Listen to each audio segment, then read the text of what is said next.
At dito mga sir, i-try po natin dito sa may gilid ng bahay ng ka-TH po natin. Dito may parang positive na po dito. I-try po natin dito. Ayan po. Gumagalaw naman siyang kunti.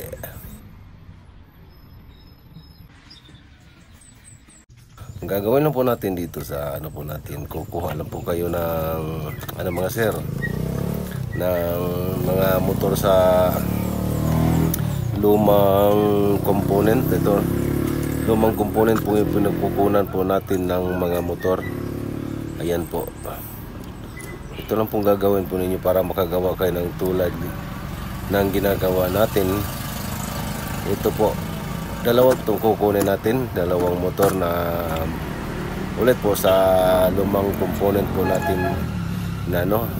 At pasensya na po sa ano, kaya na malapit na po tayo sa may daanan. Medyo ano po yung ayan po, dalawang pong motor ng component. Yan ang po ang gagawin po natin ano. Pagkatapos buksan natin ito. Ayan po. Ganyan lang po siya mga zero. Then tulad ng mga ginagawa natin ng nakaraang video po natin, yun lang po ang susundin po natin dito. Pero ang nagkaiba lang doon sa ginagawa natin nung unang video po natin, yung isang motor lang po yung ginamit natin, yung motor ng RC ng laruan ng mga bata. Ito sa ano, nakuha po natin dito sa mga lumang, ulit po sa lumang ano, component. Siyempre may ano, pag nuha natin to, may magnet po yung nakadikit sa bandang ilalim para po sa ano po natin dyan. Din yung tulad dati, kukunin po natin yung ano, yung nandyan sa gitna yung parang ihin niya, din papalitan natin. At doon, dito sa kinukunan po natin, doon po natin nilagay po yung pagpalit natin na parang makakoneksyon po sa spring sa rinse po natin mga sir. Ayan, yung importante lang po dito yung naka-rewind sa motor at saka sa magnet na nakaano po sa kanya mula sa kinuha po natin sa ilalim ng ano, ng motor. Siyempre mga idol, mga sir, yung motor at saka yung magnet, hindi po natin yan gagamitin po natin, hindi po natin ipaghiwalay yan, kasi yun po ang importante na magagamit natin, yung naka-rewind at saka yung magnet. Sabay po natin yan lagay sa rinse po natin mamaya. Ano, ibuksan muna natin din, kukunin po natin yung nakaihi po dyan. Ito mga sir, ginagawa lang po namin to, share lang po sa medyo kunting kaalaman lang po namin ito, at sinishare lang po namin sa mga ibang ka-TH po natin. At ito mga sir, hindi naman po namin ito inano na depende lang po sa inyo. Pag ang sa amin lang, siyempre nagsishare lang po kami sa mga kaalaman po natin tungkol sa mga gold detector na gagawin po natin. Ito na ako natutunan ko lang po ito sa isang kaano po namin ng engineer na kasama po namin sa team. Ito, sabi po niya sa amin na importante yung mga ano, kasi ayan po, dalawang po gagawin po natin, kukunin po natin dyan at gagamitin po natin yan ng dalawa.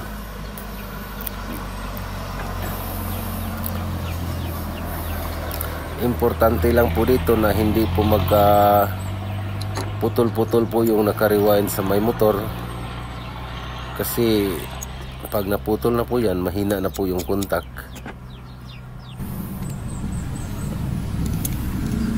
Importante po siya naka-rewind dyan sa motor at hindi po pwede na nagkaputol-putol. Ulit po, pasensya na po na medyo maingay po dito, kasi nandito lang po tayo sa may tabi ng kalsada na nagtututorial, kasi mas maganda po dito.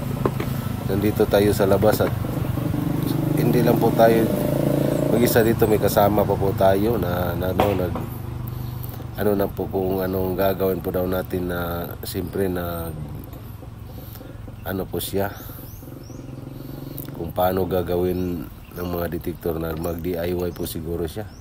Itong mga magnet sa loob, kukunin po natin yan. Ayan po mga idol, ganyan lang po.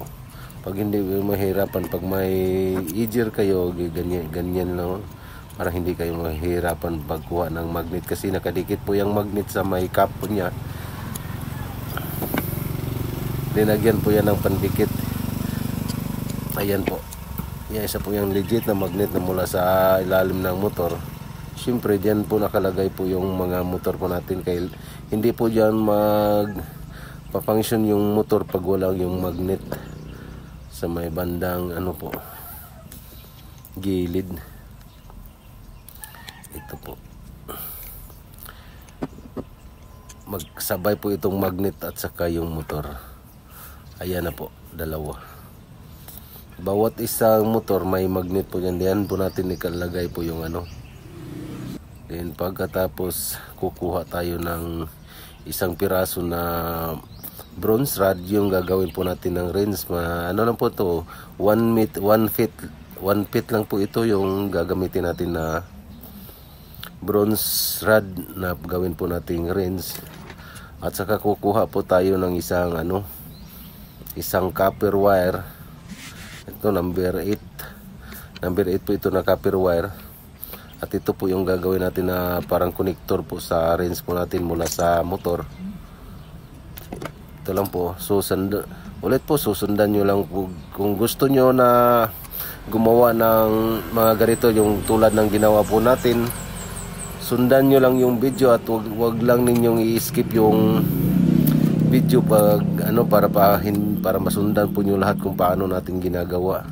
At isa pa, tapusin yung video natin, kasi pag hindi nyo tinapos yung video natin, hindi nyo masundan lahat ng mga ginagawa po natin. Ayan po, pag ganyan lang po, yun po ang connector ng wrench po natin, yung copper wire. At yung copper wire, siya po yung makakonekta doon sa motor. Ayan po, yung motor ilagay po natin dyan, siya po makakonekta mula sa motor papuntang wrench po natin. Kasi po yung wrench natin isang bronze rod, at saka gagamitan po natin ng copper wire para po gawin natin ng connector. Ito po yung kinunan po natin na kanina na yung parang ihi ng motor. Pinagpalit po natin ito na pong copper wire. Siya na po yung pinagpalit po natin doon para gawin natin connector ulit po. Paki-subscribe naman po sa ating YouTube channel, Choy TV. Paki-like at paki-share naman po. At paki-click sa notification bell para updated kayo sa mga bago pa nating video mga sir. Ito po. Ulit po, huwag nyo i-skip yung video natin para masundan nyo lahat yung ginagawa po natin mga sir, mga idol.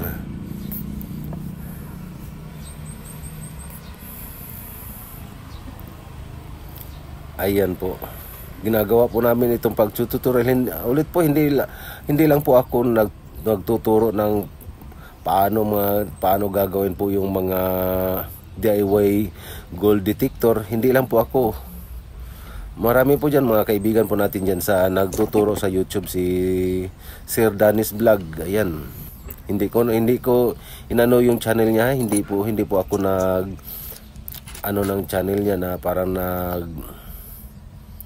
pong tawag doon,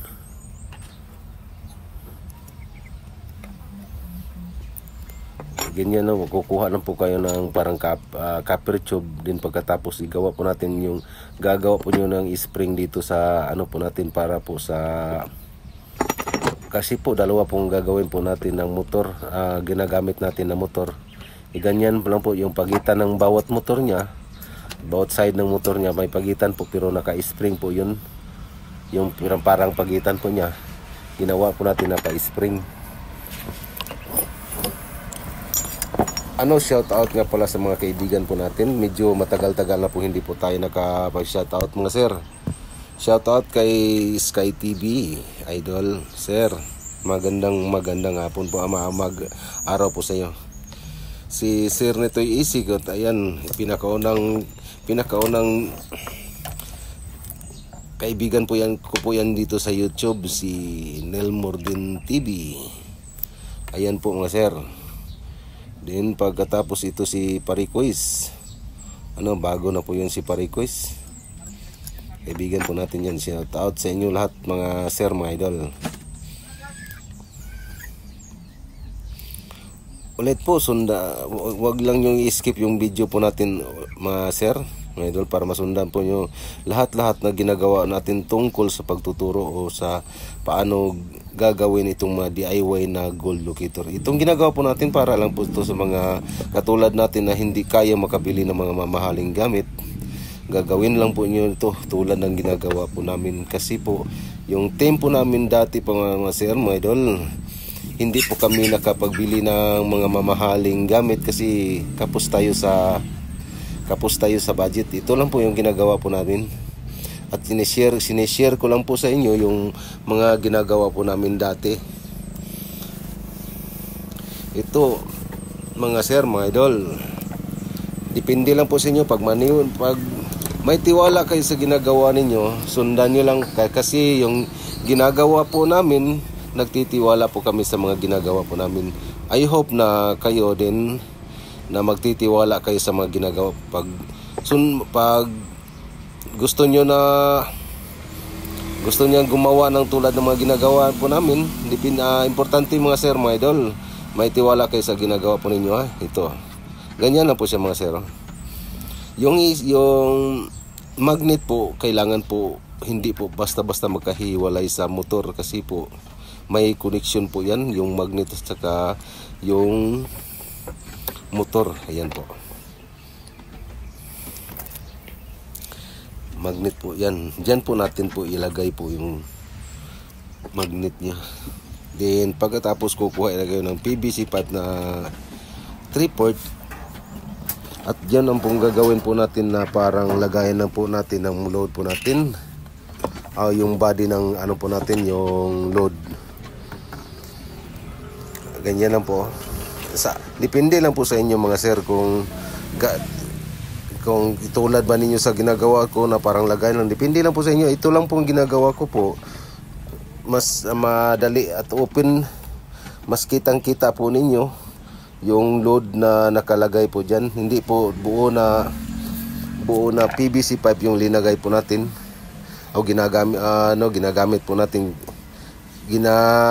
Ko lang po ito na open lang po yung ginagawa ko para makita po ninyo na walang naman na parang niloloko ko kayo. Ayan, kitang-kita po nyo yun kung paano ko ginagawa. Then pagkatapos ito, makikita po ninyo mga sir na ayan po, ganyan lang.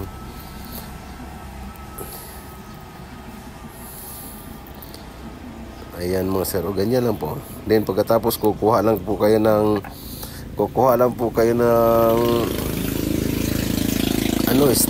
stick glue. Din pagkatapos susundan nyo lang. Depende, tulad ng sinasabi ko, depende lang po sa inyo kung anong gusto ninyo na ilagay. Di pong buo na PVC pipe yung gagawin po ninyo. Then ipasok nyo lang doon ng yung magnet. Din pagkatapos lagyan nyo lang ng pandikit yung dalawang magnet. Importante po na magkadikit lang po yung magnet at saka motor, individual po na motor niya mga sir. Ganyan lang po mga sir. Ayan.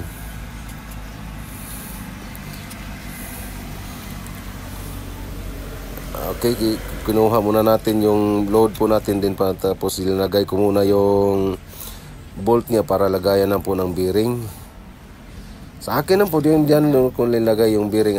Depende lang po sa inyo pag yung lagay ng bearing nyo, yung idikit nyo lang sa PVC. Okay lang, walang problema kasi lagayan na po yan ng bearing.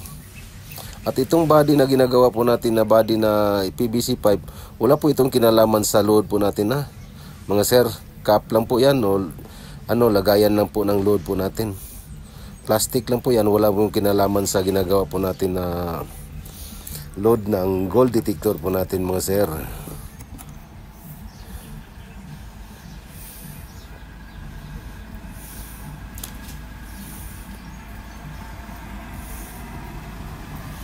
Okay mga sir, ganyan lang po mga sir. Lagyan ko lang ng electrical tape kasi temporary lang po ito pinapakita. Yung ilinagay ko na electrical tape po lang po, lang po yun ha, pandikit lang po yun, walang kinalaman sa load po yan. Basta sundan nyo lang po yung ginagawa po natin. At kung anong naabot ko, anong estado natin ngayon, I hope na makamit din nyo, maabot din nyo mga sir, mga idol. Ganyan lang po mga idol, mga sir. Ulit-ulit po, maraming salamat po. At Choy TV, paki-like, paki-share at paki-click naman po sa notification bell para updated kayo sa mga bago pa nating video mga sir, mga idol. Mga loads in.